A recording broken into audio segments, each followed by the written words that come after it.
ونصلي على رسول الكريم أما بعد فأعوذ بالله من الشيطان الرجيم بسم الله الرحمن الرحيم يا أيها الناس اعبدوا ربكم الذي خلقكم والذين من قبلكم لعلكم تتقون. قرآن شریف کې الله پاک وایي چې ای خلکو عبادت وکړئ د رب هغه چې پیدا کړی یې تاسو او هغه کسان چې مخکې ستاسو نه لعلکم دپاره دې تتقون چې تاسو متقیان شئ، بچ شئ د اور نه، تاسو پرهیزګاران شئ. دا کوم ویډیو چې تاسو ته په دې سکرین باندې ښکاري قدرمنو، دا کار ټول د شرک دی. که تعظیماً چاته راښکته کېږي، که عبادت په نیت باندې راښکته کېږي، دا شرک دی. د الله نه علاوه بل چاته سجده کول لګول، تعظیماً هغه ته راښکته کېدل، راټیټېدل، دا شرک دی. زموږ په شریعت کې دا جایز نه دي.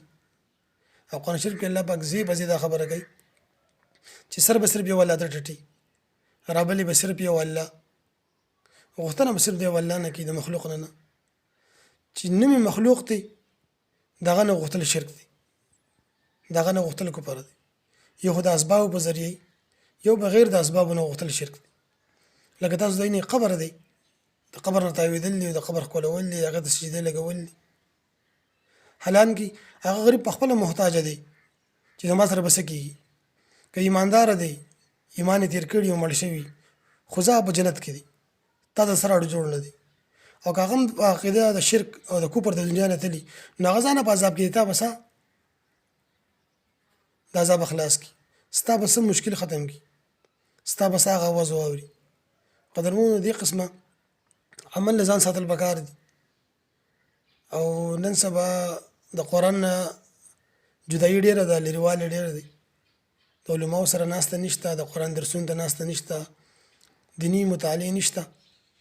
نن سبا مصروفیات د موبایل سیوا شوي دي، په دې وجه خلک د عقیدو نه، د عمل نه لرې شوي دي.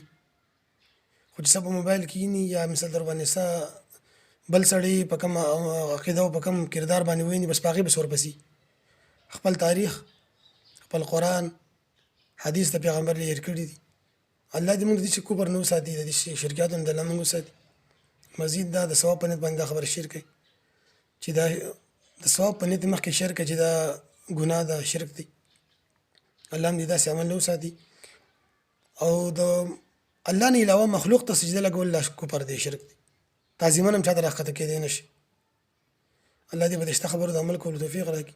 واخر دعوانا الحمد لله رب العالمین.